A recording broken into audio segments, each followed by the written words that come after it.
আজকে কথা বলবো ইউটিউবে কিভাবে নিজের চ্যানেলকে গ্রো করবে, কিভাবে নিজের ভিডিওগুলোকে ভাইরাল করবে এবং কোন টাইমে ভিডিও আপলোড করলে ভিডিওগুলো ফর ইউতে যায় এবং ভিডিওগুলোতে বেশি বেশি লাইক কমেন্ট ভিউজ আসে এবং কিভাবে ভিডিও বানাতে হয়, কিভাবে আপলোড করতে হয়, কিভাবে 4000 ঘন্টা ওয়াচ টাইম পূর্ণ করবে খুব অল্প সময়ে, সেই সব নিয়ে আলোচনা করব আজকের এই ভিডিওর মাধ্যমে। তো ইউটিউবের অনেকগুলো টিপস পেয়ে যাবে যেটা তোমাদেরকে জানাটা অনেক জরুরি।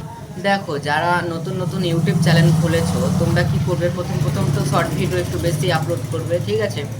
শর্ট ভিডিও একটু বেশি আপলোড করবে এবং লং ভিডিও যেগুলো, বড় ভিডিও যেগুলো, সেগুলো সপ্তাহে একটা করে না হলে দুটো করে ভিডিও আপলোড করার চেষ্টা করবে, ঠিক আছে? যারা নতুন ইউটিউবার আছে তারা। আর শর্ট ভিডিও কিন্তু দিনে দুটো করে আপলোড করবে। কখন কখন সকালে 10টা থেকে 11টার মধ্যে একটা শর্ট ভিডিও আপলোড করে দিলে, আবার মনে করো বিকালে রাত্রের দিকে 5টা থেকে 6টা 7টা এরকমের মধ্যে একটা শর্ট ভিডিও আপলোড করে দিলে। আবার বড় ভিডিও যেদিন আপলোড করবে সেদিন কিন্তু আর শর্ট ভিডিও আপলোড করবে না সেই চ্যানেলে, ঠিক আছে? একটা চ্যানেলে যখন তোমরা একটা বড় ভিডিও আপলোড করবা, সেই দিনকাই মনে করো যদি আবার একটা শর্ট ভিডিও আপলোড করো তাহলে হবে না। তারপর দিন শর্ট ভিডিও আপলোড করবে, যেদিন বড় ভিডিও আপলোড করবেন সেদিনকার শর্ট ভিডিও আপলোড করবেন না, ঠিক আছে? আর শর্ট ভিডিও আপলোড করার টাইম বলে দিলাম। আর বড় ভিডিও আপলোড করার সেম টাইম তোমরা চাইলে সকাল 10টা থেকে 11টার মধ্যে বড় ভিডিও আপলোড করতে পারো, আবারও বিকালে 5টা থেকে 6টা 7টার মধ্যে এখানে বড় ভিডিও আপলোড করতে পারো। দিনে একটাই বড় ভিডিও আপলোড করবে, সপ্তাহে একটা, ঠিক আছে? আর শর্ট ভিডিও তো বলেই দিলাম। এবার হলো যে 4000 ঘন্টা ওয়াচ টাইম, ঠিক আছে? যারা নতুন নতুন চ্যানেল খোলে ওরা বুঝতে পারে না যে 4000 ঘন্টা ওয়াচ টাইমটা কী করে পূর্ণ করব, কি করলে পূর্ণ হবে। তো এই বিষয়টা একটু আমি বলে দিই। দেখো, 4000 ঘন্টা ওয়াচ টাইম পূর্ণ করাটা খুবই কঠিন, ঠিক আছে? তবুও তোমাদেরকে চেষ্টা করে যেতে হবে। চেষ্টা করলে কিন্তু সব কিছুই করা যায়, ঠিক আছে? তো চেষ্টা করলে অবশ্যই সব কিছু করা যাবে। তো কি চেষ্টা করবে সেটা তোমাদেরকে বলে দিই। দেখো, তোমরা যখন বড় ভিডিও আপলোড করবে তখন বড় ভিডিওটা খুব ভালো ভিডিও আপলোড করবে, জানো সেই ভিডিওটার মধ্যে কোনো শিক্ষামূলক কথা থাকে বা কোনো জ্ঞানের দৃশ্য থাকে বা কোনো একটা ভালো একটা এন্টারটেনমেন্ট থাকে বা ভালো কোনো একটা জিনিস থাকে, যে জিনিসটা মনে করো তোমার পাবলিক বেশি দেখবে, বেশি পছন্দ করবে, এমন ধরনের কোনো জিনিসের ভিডিও বানাও যাতে পাবলিক পছন্দ করে, ঠিক আছে? তাহলেই কিন্তু তোমাদের চ্যানেলগুলো গ্রো করবে, তোমাদের ওয়াচ টাইম পূর্ণ হবে। আর একটা বিষয়, ওয়াচ টাইম পূর্ণ করলে কিভাবে করবা? তোমাদেরকে, তুমি ভাবছো যে না সবাই আমার ভিডিও দেখলে, আমাকে লাইক কমেন্ট করলে ওয়াচ টাইম বাড়বে, এটা কিন্তু ভুল।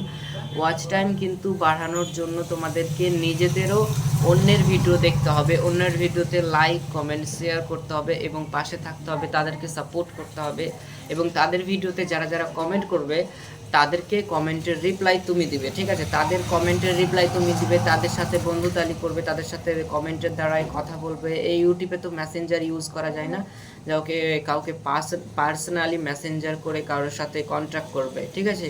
তো এই কারণে তোমরা কমেন্টের মাধ্যমেই বন্ধুদের সাথে আলাপ করবে, তাদের সাথে কথা বলবে, তাদের সাথে বন্ধুতালি করবে এবং নিজেদের সাবস্ক্রাইব বাড়িয়ে নেবে, ঠিক আছে?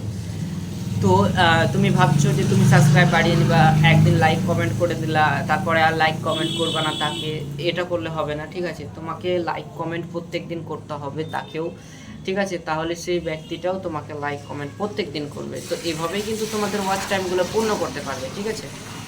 তো তোমরা যারা নতুন আছো অনেকেই বুঝে না যে ক্যামেরাতে কোন দিকে তাকাবো। সবাই কি করে, ক্যামেরার দিকে তাকায় না, এভাবে নিজের দিকে তাকায়, ঠিক আছে? এভাবে নিজের দিকে তাকিয়ে ভিডিও করে, নিজের দিকে তাকিয়ে কখনো ভিডিও করবে না। নিজের দিকে তাকিয়ে ভিডিও করলে ভিডিওগুলো টেढ़া টেढ़া লাগবে দেখে। তোমরা যদি এভাবে ক্যামেরার দিকে তাকাও তাহলে দেখবে ভিডিওটা সোজা আসছে, মনে হবে যে তুমি সোজাসুজি ক্যামেরার দিকেই তাকাচ্ছ, দেখতে ভালো লাগবে, আকর্ষণ বাড়বে। নিজের দিকে তাকালে কিন্তু ভিডিও ভালো আসবে না। তাই সর্বস্ব তোমরা চেষ্টা করবে ক্যামেরার দিকে তাকিয়ে ভিডিও করা, ঠিক আছে? তোমরা কে কোথা থেকে ভিডিওটা দেখছো অবশ্যই কিন্তু কমেন্টে লিখে জানাও। আর একটা বিষয় হচ্ছে, ভিডিওতে কিন্তু আকর্ষণ করবে তোমাদের থাম্বনেল। থাম্বনেল কিন্তু অবশ্যই ভালো থাম্বনেল বানানোর চেষ্টা করবে, খুব সুন্দর থাম্বনেল বানানোর চেষ্টা করবে। থাম্বনেল কোন অ্যাপ থেকে বানাবে? পিক্সেল অ্যাপ থেকে থাম্বনেল বানাবে, দেখবে ওখানে ভালো ভালো স্টিকার পাওয়া যায়, ভালো ভালো লেখা পাওয়া যায়, যেগুলো দিয়ে ভিডিও থাম্বনেলটা এডিট করলে খুব সুন্দর লাগবে দেখতে। তাই তোমরা সবসময় চেষ্টা করবে পিক্সেল অ্যাপ থেকে তোমাদের থাম্বনেলগুলো বানানো। তো বন্ধুরা, তোমরা অনেকেই কমেন্ট করেছিলে আমার বাড়ি কোথায়। আমার হচ্ছে বাড়ি ইন্ডিয়া, মালদা জেলা। আর আমি মালদা জেলা শাহপুর থেকে ভিডিও বানিয়ে থাকি। তো তোমরা কে কোথা থেকে ভিডিওগুলো দেখছো অবশ্যই কিন্তু কমেন্ট বক্সে লিখে জানাবে। আর যারা নতুন আছে তারা অবশ্যই কিন্তু সাবস্ক্রাইব করে আমাদের সাথে থাকবে। ধন্যবাদ। তো যারা এই ভিডিওটা দেখছো তোমরা হয়তো ভাববে যে আমি পার্লারে বা সেলুনে বসে ভিডিওটা করছি, তো হ্যাঁ, এটা একদম ঠিক কথা।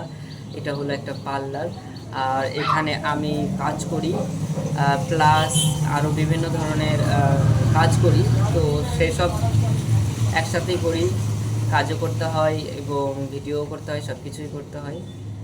তো আপনারা জানাবেন অবশ্যই যে আমার এই আমার যে এই কালচারটা আপনাদের কেমন লাগে না লাগে, প্রত্যেকটা কিন্তু কমেন্ট করে লিখে জানাবেন আপনারা।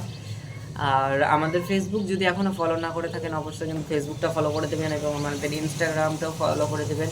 আমাদের ইনস্টাগ্রাম এবং ফেসবুক দুটোরও লিঙ্ক কিন্তু এই ভিডিও ডিসক্রিপশানে করা থাকবে, আপনারা গিয়ে কিন্তু ফলো করে নেবেন অবশ্যই। এখানে কিন্তু অনেক ছোটো ছোটো টিপস পেয়ে যাবে যেগুলো তোমাদের অনেক কাজে লাগবে। ইউটিউবের বিষয়ে যদি আরও কিছু জানার থাকে, আরও কিছু যদি না বুঝতে পারো তোমরা অবশ্যই কিন্তু আমাকে কমেন্ট করে লিখে জানাবে, তাহলে আমি কিন্তু সেই বিষয়ে ভিডিও বানিয়ে তোমাদেরকে দেব আর তোমাদের হেল্প হয়ে যাবে।